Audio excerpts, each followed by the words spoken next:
E tiwi kātahi anō ka whakarewa hia ake tētahi pūrongo motu hake e pāna ki te whakarerekētanga o ngā kaupapa toko i te ora a te kāwanatanga.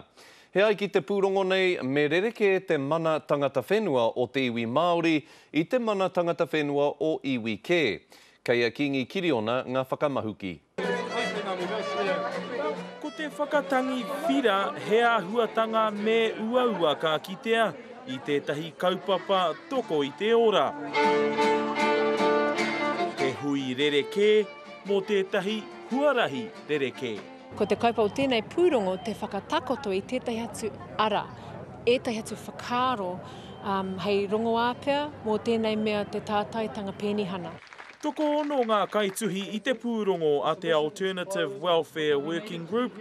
He pūrongo i puta i te māharahara kei te taringa ko hatu te kāwanatanga ki te hunga whai penihana. E ai ki te kāwanatanga ko te tātaitanga pēnihana he tani wha horokai mō moni, mō ngā tāngata hoki. Kia mātai nei o te rōpū, e hara tērā i te mea pai, he tērā kōrero kia mātai. Ko te āki nui a te rōpū, me nui ake ngā penihana mā ngā mātua noho kāinga, i nā hoki he momo tūranga mahi tērā. E ai anō ki te pūrongo, me whai mana rereke ngā kai whiwhi penihana Māori.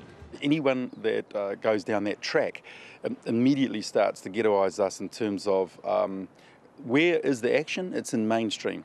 And the more we disconnect from mainstream, the less we get. E tika ana i tēnei wā ki ta aroni i rungi te kaupapa whānau ora. Engari, ko ta raru me te kaupapa, eti te pūte i tēnei wā. Ka toa te pūrongo a te rōpū nei i tutuki i te aroha, kāore tētahi o ngā kaituhi i utua. Ka whakatakotoria te pūrongo ki te rōpū toko i te ora, a te manatu whakahiato ora. Kingi Kiriona, Te Karere.